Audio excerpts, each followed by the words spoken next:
गुरुजी प्रणाम और बहुत बहुत शुक्रिया जो आपने मैं अपने बिजी शेड्यूल में से समय दिया। सबसे पहले गुरुजी हम आपसे ये पूछना चाहेंगे, इस समय आपकी तैयारी कैसी चल रही है और आपकी प्राथमिकताएं क्या होंगी? धन्यवाद। पहले तो आपका। भारतीय जनता पार्टी ने एक छोटे से कार्यकर्ता को आगरा खंड स्नातक क्षेत्र से एमएलसी का प्रत्याशी बनाया है। मैं भारतीय जनता पार्टी नेतृत्व का आभार प्रकट करता हूं। भारतीय जनता पार्टी के कार्यकर्ता 12 जनपदों में, आगरा मंडल के 4 ज़िले, अलीगढ़ मंडल के 4 ज़िले और कानपुर मंडल के 4 ज़िले इटावा, औरैया, फर्रुखाबाद, कन्नौज, फिरोजाबाद, मथुरा, आगरा और मैनपुरी, अलीगढ़, हाथरस, कासगंज, एटा, ऐसे 12 सरकारी जनपदों का यह प्रतिनिधि का चुनाव है। और इस प्रतिनिधि के चुनाव में सारा कार्यकर्ता, हमने बूथ तक की टोली बनाई है, मतदान केंद्र की हमने उस दिन की व्यवस्था की है। हमारा एक एक कार्यकर्ता पन्ना प्रमुख के साथ, माने एक पन्ने पर हमारी 3 लोगों की टोली रहेगी, 20 वोट उस पन्ने पर रहेंगे।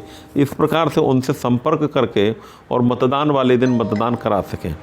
बिहार के चुनाव से लोग जिस प्रकार का माहौल बना रहे थे, बिहार के चुनाव ने साबित किया है कि आज पूरे देश का भरोसा भारतीय जनता पार्टी के ऊपर है, नरेंद्र मोदी जी के ऊपर है, योगी आदित्यनाथ जी के ऊपर है। और उस भरोसे पर ही पूरा हमारा जो भारतीय जनता पार्टी का नेतृत्व है उस पर भरोसा करता है और उस भरोसे के आधार पर हम बहुत बड़े अंतर से इस आगरा खंड स्नातक की सीट को जीतने वाले हैं। गुरुजी मेरा दूसरा सवाल ये होगा कि ये जो चुनाव होते हैं एमएलसी के, माने जाते हैं कि मुख्य धारा के चुनाव नहीं है, लेकिन आप इसमें प्रत्याशी हैं, तो मेहनत और ताकत कितनी लगाई जा रही है? क्या मुख्य धारा के चुनावों की तरह इसमें मेहनत लग रही है? आप देख रहे हैं कि भारतीय जनता पार्टी का विश्वास है कि राजनीतिक दल होने के नाते प्रत्येक चुनाव राजनीतिक दल को जीतना चाहिए और भारतीय जनता पार्टी का प्रत्येक कार्यकर्ता और हमारा प्रदेश का नेतृत्व इस आधार पर ही निर्णय लेकर और संगठनात्मक कार्य कर रहा है। चाहे पंचायत का चुनाव हो, चाहे लोकसभा का या विधानसभा का चुनाव हो, पूरी ताकत से भारतीय जनता पार्टी लड़ती है। और आगरा खंड स्नातक क्षेत्र के इस चुनाव में भी हम उसी संगठनात्मक ताकत के बल पर भारी बहुमत से चुनाव को जीतने वाले हैं। गुरुजी ये और पूछा जाए कि अगर आप जीतते हैं तो उसके बाद प्राथमिकताएं क्या होंगी? सबसे पहले आप किन चीज़ों के किस क्षेत्र में आप कार्य करना चाहेंगे?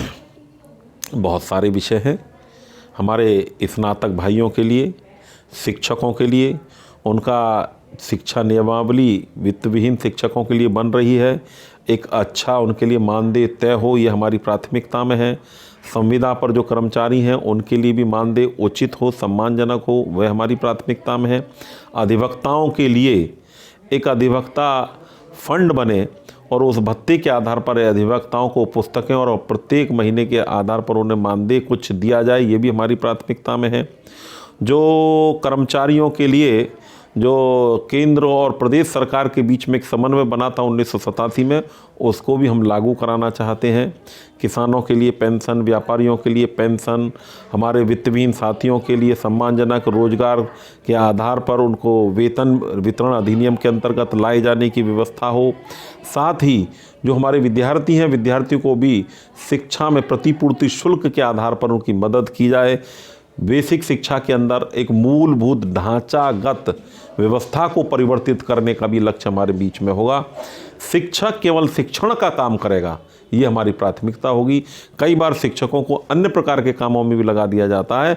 मुझे लगता है कि शिक्षकों को, चूँकि शिक्षक देश के भाग्य का निर्माता होता है, वह युग निर्माता है, और उस युग निर्माता को हम अगर इधर उधर के कामों में फंसा देते हैं तो जो उसका कर्तव्य है,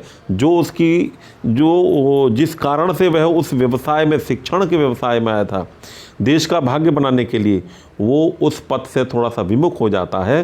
तो इसलिए शिक्षकों को केवल शिक्षण का ही काम करना है, ऐसी हमारी प्राथमिकता रहेगी। तो दोस्तों, आप थे हमारे साथ डॉक्टर मानवेंद्र सिंह।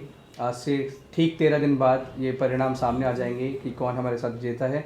डॉक्टर साहब से मुलाकात हुई, बातें हुई। डॉक्टर साहब बहुत बहुत धन्यवाद। और डॉक्टर साहब का जो संख्या है शायद 2 नंबर है।